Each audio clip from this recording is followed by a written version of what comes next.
Hello, everybody. This is me again with chapter two of The Great Gatsby.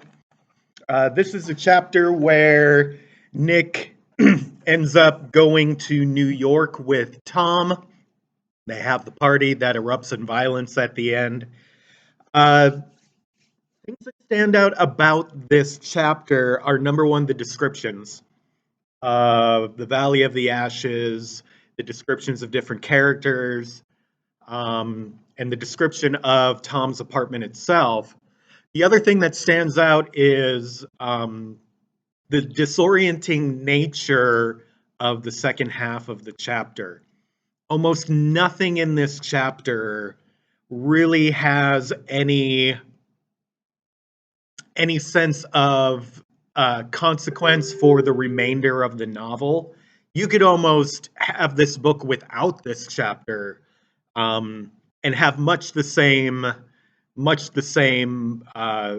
narrative, right? So this chapter is really all about establishing mood and also about Caraway's credibility as a narrator. And we'll talk about all those things as we get to them. So chapter two opens with a description of the Valley of Ashes, right? It's this area that separates West Egg, where uh, Caraway and Gatsby live, with New York. So it's kind of like this zone in the middle. Described as desolate, right? Farms, houses, and people living in ash. There's a railroad there. There's a foul river. Later, there's a description of the Italian boys shooting missiles down the um, railroad line. Of course, it means missiles like bottle rockets. Um, and what's interesting is just how disgusting and how dead this area is. There's you know things that move are moving slowly and it's monotonous, right? The train stops there and people slowly get out of it, right? The descriptions of chimneys billowing more smoke, adding to the ash that surrounds it. So it's like it's this great area of destruction. It's crumbling, right? You have these two societies. You have West Egg, which is high money, high living, and New York, which is busy, the epicenter of the world, and in the middle of it is this area of desolation and just destruction and things crumbling to the ground. Interestingly enough, there is also this billboard, and this billboard is highly symbolic, right? The billboard of Dr. T.J. Eckelberg, right? The blue eyes and the yellow glasses peering, always watching. Almost, symbolically, it means that people are being tracked, right? Or followed in here. It's almost as a warning, don't go any further. I am watching you, type of thing. And it's, again, that separation of these two areas of high society, and then in the middle are stuck, right? These people are stuck. They shouldn't leave. You stay where you belong, type of thing. The blue is interesting. The blue eyes, hang on to that for a minute. We'll get to that in a second. Also in the Valley of Ashes is Mr. Wilson's garage, and that is described as a yellow brick, right? It's bare and dusty inside. So again, feeding this desolation, right? Why is all of this important? Mood of the piece. Okay, you have Nick Carraway, who has moved from the Midwest to the East. And he's moved because he went to World War I, he came back and he felt empty. He felt like where he lived, there was nothing for him, so he moves to a coast. So symbolically, the Midwest, the Mideast, the middle of the country, right? There's no talk of the West Coast at all in this until much later, and then the East Coast, right? And so this Midwest feeling of the desolation and the destruction, and it's crumbling, and it's just farms and farmers and railroads and railroad worker type of stuff, right? And it's Fitzgerald, through his narrator, explaining why the coasts have so much more appeal than living in the middle of the country. Um, and that's what's happening. It's creating this disdain for anything that is in the middle. And then the watching eyes of Dr. Ekberg, right? Making sure you don't belong here. You stay where you are. That is where you belong. Don't leave. Okay. And so that mood prevails throughout. The people on the outsides who aren't in this valley of ashes feel superior, right? And then that billboard is warning people that you need to stay there. And if you leave that, you are not going to fit in here, which will become heavily apparent later in the novel. So then we get a description of Mr. Wilson himself. He's faintly handsome, he's spiritless, and he's anemic, right? He's almost like a walking corpse, right? Anemic. He used to be kind of handsome. There's no life in his body. Everything here is described as dead. Interestingly, though, he has blue eyes, like the sign outside. Okay, hang on to that still. We got one more blue to go on.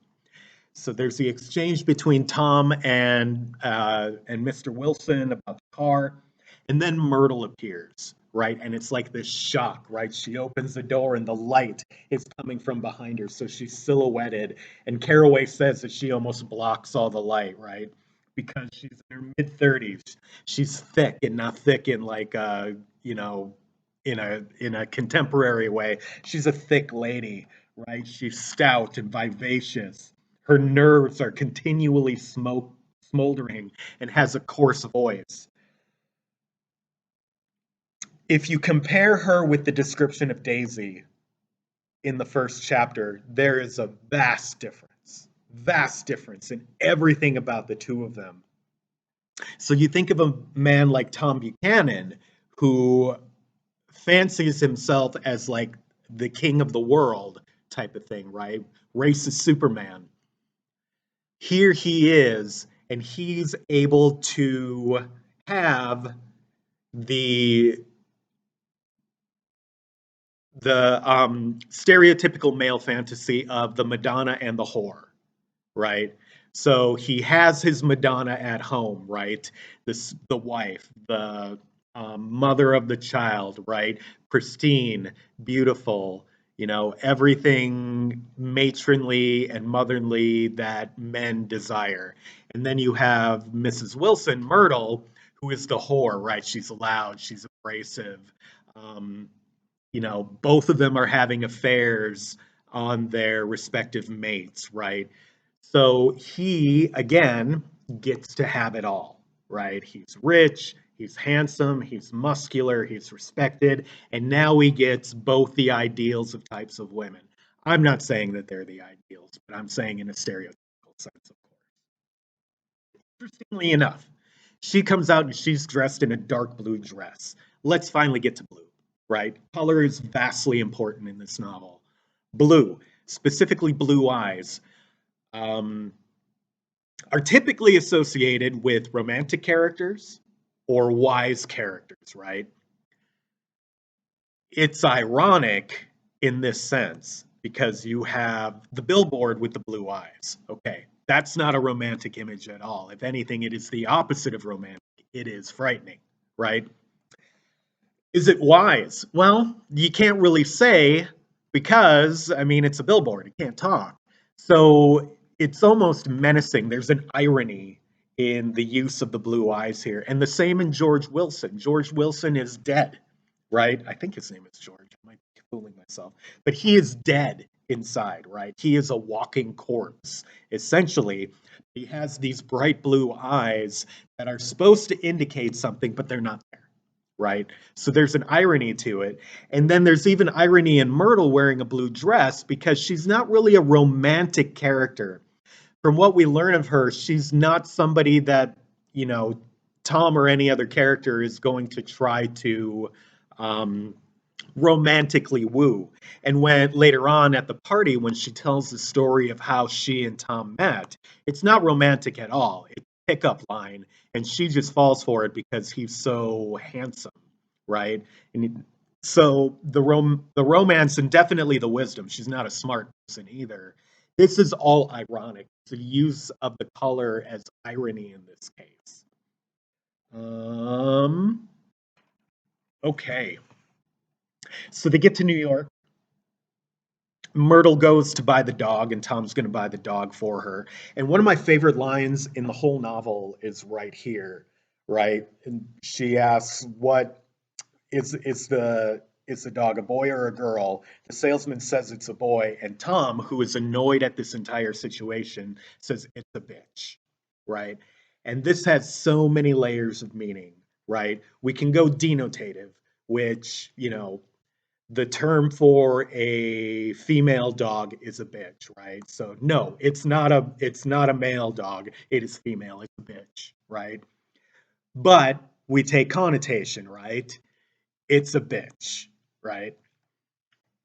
His situation is a bitch. She's kind of a bitch. Him having to fork out $10, right? He gives the guy his money and says, "Here, go buy 10 dogs for that much," right?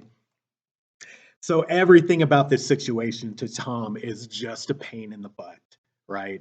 Who's going to take care of this dog anyway? They're not at the apartment enough for them to take care of. Who's going to take care of this stupid dog? Anyway, so we get to Tom's apartment. Description of that is large furniture in a small apartment.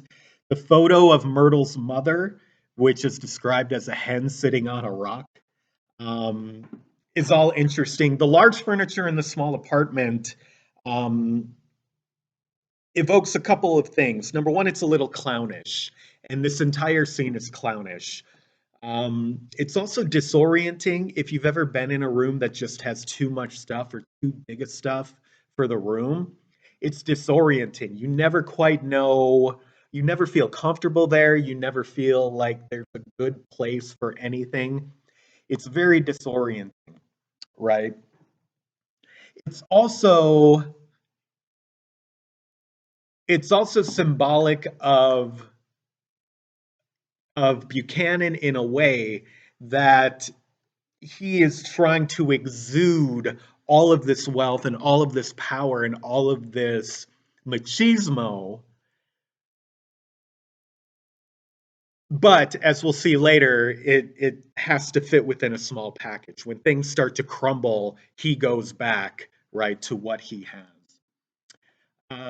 The photo of Myrtle's mother as the hen sitting on a rock is just funny because you just imagine like this girth, right? This lady in like brown or black or gray or whatever, you know, perched on something, and she's just girth, right? Yeah, I just also in the apartment are copies of a rag magazine, so the town cattle, right? A gossip magazine, and also a book called Simon Called Peter, which Nick tries to read later and says he doesn't understand it, which we'll get to in a second. Simon Called Peter was a very popular novel in 1921.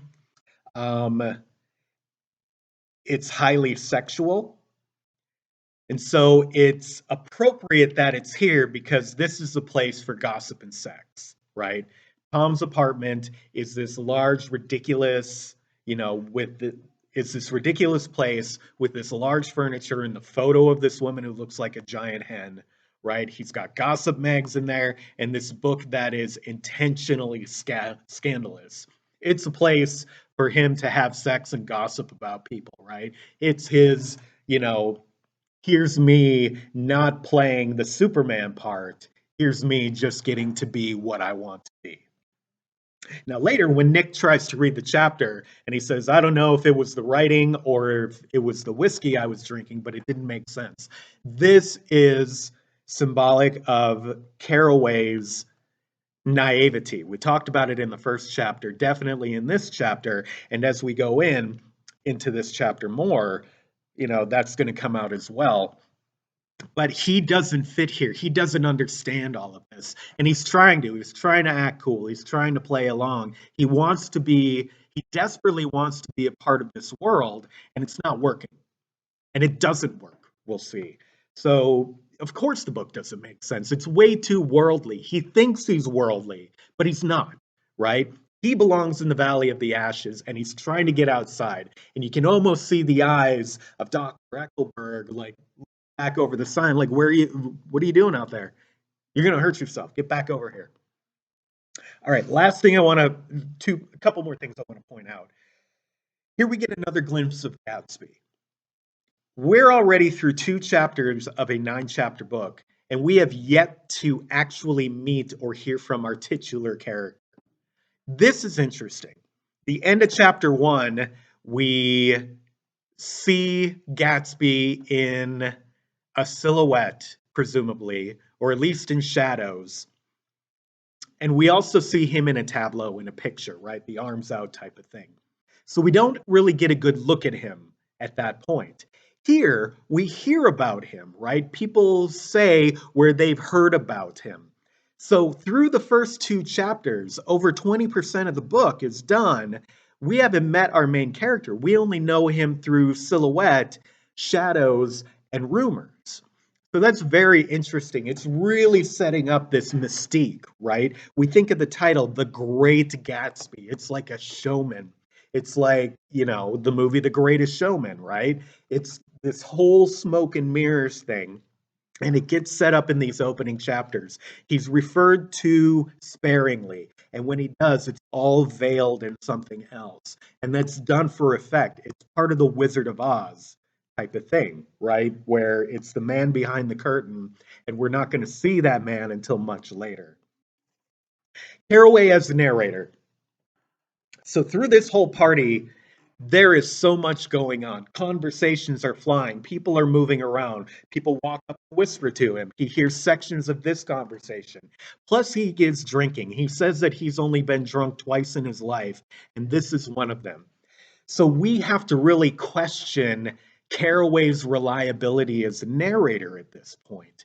Is what he is telling us truth, or is it filtered through his experience? And thus, we have to take it with an air of, this is a guy who doesn't understand what he's getting into. I'm not sure I can accept his description of how things are going or what is happening. And that's the big question, especially towards the end, right? He blacks out. Then all of a sudden, there's a scream and Myrtle is getting slapped by Tom, right, for saying Daisy's name. He blacks out again and he's heading away from the party.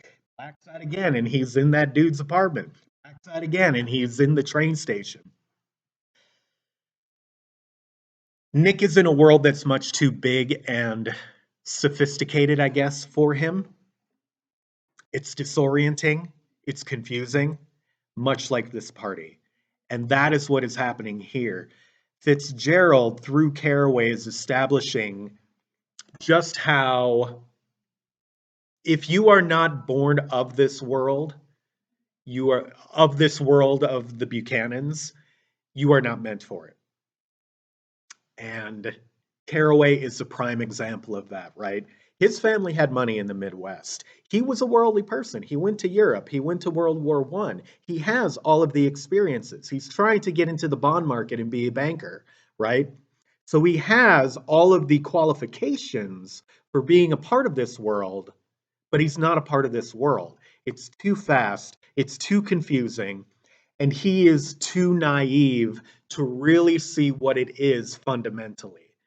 He wants to look at it at this romantic view. And like, I forget the guy's name, the photographer that's at the party, what's his name? Mr. McKee, right? Trying to take this artistic representation of the world, and then you look at the description of the portfolios McKee has at the end: Beauty and the Beast, Old Grocery Horse, something. There are 2 other things. It's it just isn't very interesting, and it's not. It's kind of flat and meaningless, right? Beauty and the Beast. What does that mean, right? And that's an old tale. It's boring, right? It's only done well when Emma, what's her name, is in it. Anyway, so that's chapter 2, right? Description of the Valley of Ashes, right? Separating the Midwest from the coast, from the East Coast. Caraway's inability to be a reliable narrator because he doesn't know what he's getting into. And even in retrospect, remember, he was narrating this in retrospect. That first chapter, he talks about how, he went through all this already. So even from a future point of view, he's not reliable as a narrator. All right. Thanks, everybody. We'll see you again soon.